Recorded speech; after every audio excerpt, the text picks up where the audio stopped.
All right, you're watching TVC Breakfast. Let's get into this issue that becomes contentious sometimes. And some people see it as a little more serious than other people see it.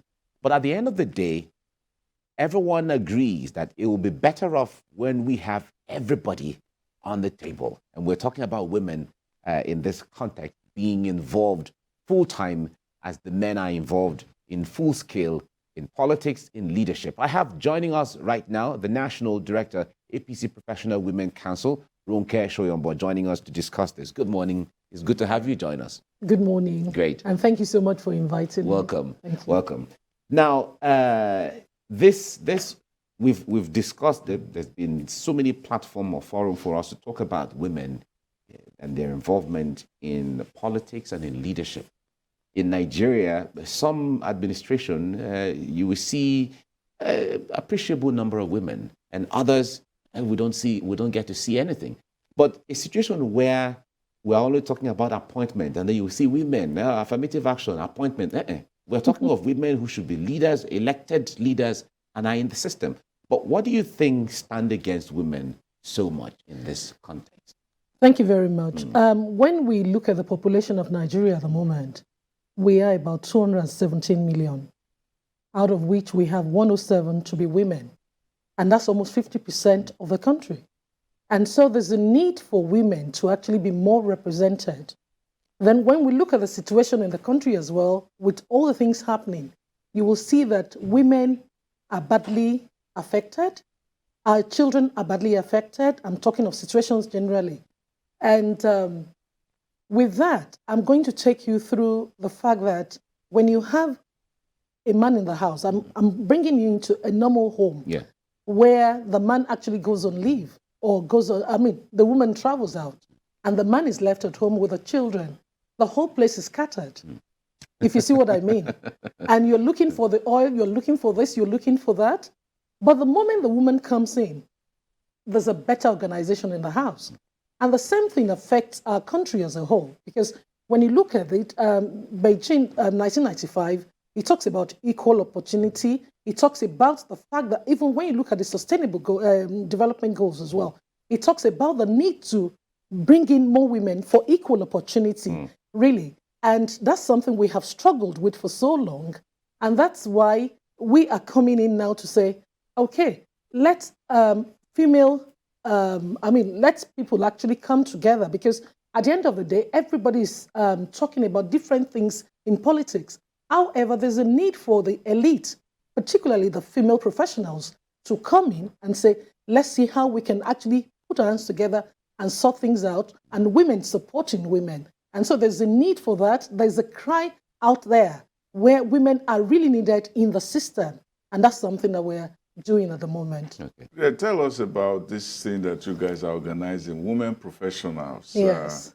They say when they talk of professionals, often we always talk about men, but now to talk about women professionals and also trying to organize yourself in politics, tell us about how you were able to make the trajectory of getting these professionals together and then putting them under the umbrella of political party, and what you guys intend to do. You're launching it next week, right? Yeah, 21st of July. Thank you very much. Women professionals, you will see that we've looked at the fact that women always sit at the edge. Everybody is on WhatsApp platform criticizing, particularly professionals, and women on Facebook, on social media, criticizing, oh, this man has not done it well, this one has not done it well. When are we going to stop criticizing? And that's what has actually given birth to APC Professionals. With that, APC Professional has brought in professionals together, and we are in 36 states at the moment. We have a platform where we're in thousands at the moment. And with that, what we're doing is, let's bring in women. Don't just fold your hands. Let's see what we can do. Because number one, when we have female aspirants, they're on their own. Nobody supports them. And they're very lonely. Even if they don't have the money to finance it, that's another problem. But now the women are supporting women. And not only that, as you said before, women are also, with women professionals, what we're trying to do is there must be that 35% affirmation where women are really represented so that in the decision making, we can make a lot of changes together, and that's the essence of us coming together. And at the moment, as I say, we have state coordinators in all states in Nigeria. So, and people are very, very receptive to that. And within that as well, there's a big structure at the moment. And also we have platforms. WhatsApp platform was what we started with. I mean, you know, WhatsApp can take 512 as we speak at the moment. So we have about 4 rooms. And apart from those rooms now, we have platforms for each state where women are represented. And there's a lot going on because this is a time where women are ready to support politics. Now, look, come what may. Because when you look at places like UK, you see a lot of elites actually taking part in decision making. You see them coming to vote. But in our place, if we're not careful, women have been folding their hands for so long, particularly women professionals. But this is a time where we're seriously propagating that women, let's do it together. Let's come together and do it. All right. In practical terms, when we use this word, in fact, it's becoming more popular, women supporting women. Talk to us, run us through, how is that really happening? In what areas of engagement are the women supporting women, and how is that going so far? Okay. Women need to be seen as helpmate to men in politics, really. Because it's not for women to say we want to come and take charge completely. However, we want to be part of the group building the nation. There is crisis at the moment, and there is a need for us to come back to the table, come back to the drawing board and say, what exactly can we do to actually get better, particularly when it comes to governance. And with that, we've got to look at what is the role of the woman. Because when you are sitting in maybe in House of Assembly or so, and you're discussing women, and there are not enough women there to be able to actually stand up and to tell you what is needed. Sometimes people can be biased, and the support you're giving them might not actually be relevant to them. And we're talking of about 107 million people here that cannot be neglected, that needs to be listened to, that needs to be cared for. I mean, talking about security, if security is affecting anybody, it has not affected men as compared to women. So that's why we need to, and even when it comes to healthcare system has really affected women more. And so when you look at all those things, we've got to come back to the drawing board and say, let's carry our women more. So that's something we're propagating, because at the end of the day, we're not confrontational, if you see what I mean. But at the same time, to go back to, if you go to Islamic religion, you will see that it makes women to be helpmate for them. The same thing applies to Christianity. And that's something that we're propagating, that women need to be given the opportunity to be part of the major decision we're actually doing in Nigeria. We've seen so many men fighting, you know, Muslim tickets, North, South, and so on. Are there cat fights among you women about some of these issues, you know, among yourself? At the end of the day, I must say that there are more strategic things to think about than thinking about religion. Religion has its own place.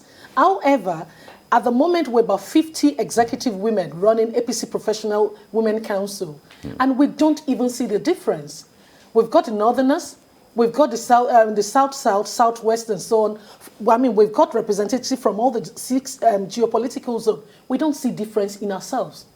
So, I mean, that's something we're trying to propagate, that, look, there are so many other problems that we need to look into, rather than focusing on things that will not be that important. I mean, it might be important to men, don't get me wrong, but at the same time, we feel that as women, there are so many things that we need to sort out as a country as quickly as possible. You are commissioner for, you are a special advisor on education in Ogun State, yes, to the Ogun State governor.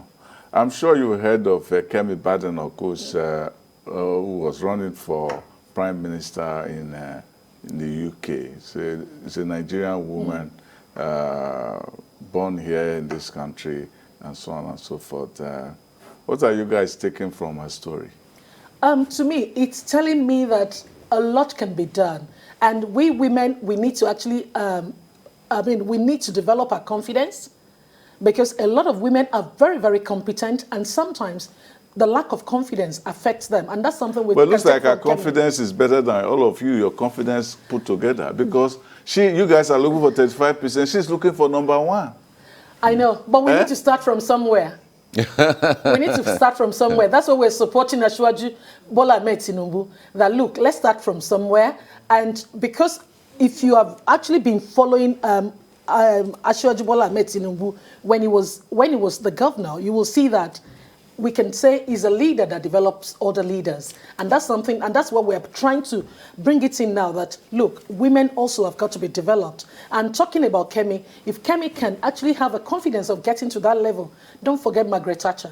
She was one of the best prime ministers that UK ever produced. Well, some people have other views about that, but this is not the press, not the forum for that. Yeah. But at the same time, but she was very popular. Margaret Thatcher was really popular. She was very popular. Well, yes. Whether she was liked by the people, by the majority, is totally a different story. But she was actually very popular. Yeah. So and that one is there. And we've got a female gubernatorial candidate for Adamawa State now. So there is another woman who has the boldness as well. So there is a lot coming at the moment. We've had the Speaker, House. We had one in Taraba, and there was so much noise, and then nothing happened. Yeah. when will you guys? Well, Badenoch too, nothing has happened. But at least she's following a trail in which they've had women, prime ministers. They had Thatcher and they had Theresa May, all right-wing people, very right-wing. Yeah. Caused a lot of trouble in the world. Himself, both May was seen, when she left, she was regarded as doing very bad things for black people, especially immigrants, and Thatcher was seen as the political marriage with Ronald Reagan. They're all right-wing, really causing trouble in the world. I hope people are not going to be like them. We're not going to cause trouble, but at the same time, don't forget Hillary Clinton, because Hillary Clinton didn't make it. Yeah, she didn't make it, but at the same time, she was actually instrumental in the success of her husband. Even when you look at... You're going back to my question. Why don't you people just stay behind, if that is what... No, we're staying beside. We're staying beside, but at the same time... Okay, not behind, it's beside. No, we're staying beside. We're not staying behind. All right. At the moment. Well, at least we have Vice President Harris now, Kamala Harris in the US now. And she's doing really well. Which is one of those behind. Things. But let's bring it back even to your portfolio in Ogun State, talking about education. Now, one would say, before anybody even stands out there to say, I want to contest for this, you need to develop yourself from home first. In fact, you need to have what it takes first. Because from this position, you are, as a professional council member on one hand, and then as a special advisor on education on the other hand. Yes. Marrying this together in such a way that, it builds something good for your immediate, from where you start from, your immediate constituency. How intentional or deliberately are you trying to ensure that the girl child is empowered, equipped enough to stand anywhere and say, I want to be this and I want to be that? Thank you very much. I think with that, we have done a lot. And I'm going to start my journey from Lagos, because I was the first Director General for Quality Assurance, where we were actually in charge of 20,000 schools. And there were so many things... Here in Lagos. Here in Lagos. And there were so many things that we did for the girl child. Because to me, there is a need for us to review and revamp our federal curriculum to address the needs of the 21st century child. But what did we do as a state? What we did was to actually, you cannot review the curriculum within your state. However, you can tweak the scheme of work to suit the needs of the children, to contextualize it and address the need of the girl child, which we did. And with that has affected itself in the teaching of STEM. That's the science teaching, engineering and maths. And some people will add art to it. So there's a lot that one can do to actually bring in the girl child, really. All right. Yeah, so there's this question I want to ask about. The wife of the governor of Lagos, she's also looking at the boy child. And there's nothing that we can do about boy child except the mothers. The mothers are actually the ones who take care of the boys and who bring... And when you talk about the girl child, you guys are also talking about the boy child, because the boy child is very important. You can see now that failure about handling the boy child has created bandits, created Boko Haram, created all kinds of kidnappers around the country. Cultists Because and the rapists. boy child has not been taken care of. That's why they've turned into boy monsters. It's not just that, because we've got to look at the foundation, and that's why I said there's a serious need to look at the curriculum of Nigeria, because when you look at the early years, the 0 to 6, how do we take care of them? There's language barrier. When you talk of the Boko Haram, all these boys that are in bandits, there is barrier of language. And with that, it has cost us a lot of things. Can you benchmark our students in some parts of Nigeria now? Don't let me be specific. You cannot benchmark them to the international world. So there's the need for that, and that's the role of the women, really, because we're not just looking at the girl child. There's a need to see, I mean, if a child gets to 7-year-old and is a male child, you've got to start looking at what can interest the child, because the usual comic magazines and so on, it's got to be about boys, something that can bring them in. So, I mean, there's a lot to talk about in education, really. Yeah. Thank you. All right. Now, in developing children, because in all, the society will always, until the end of time, have boys and girls growing into men and women, and we will all be here. The only others who will join us and benefit are the animals, who are not human beings. But the point there is, what we do well and don't do well impact and shape the society for good or for bad, depending on how the thing is. So whether we focus on the girl child or we focus on the boy child, the moment we are not intentional about grooming children, there's still going to be crisis, like the way he has said. So the point there is, it brings us back to this question of the gender. Now, there's a lot of weight on what should and how we should, do this and that for the girl child. Now, some school of thought, like he said, the wife of the governor of Lagos State is saying, let's even concentrate on the boy child, and then impact the girl child from the boy child perspective, depending on how you see it. So this effort on the girl child, at the end of the day, would it be justified if you see from that perspective? It will definitely be justified, because at the end of the day, there's a need for you to cater for both sides. And there has to be a balance at all times. You've got to bring the balance to it. But at the end of the day, we've got to also contextualize whatever we're given to both sexes to address their needs, really. So there's a need for everybody to be well cared for, really.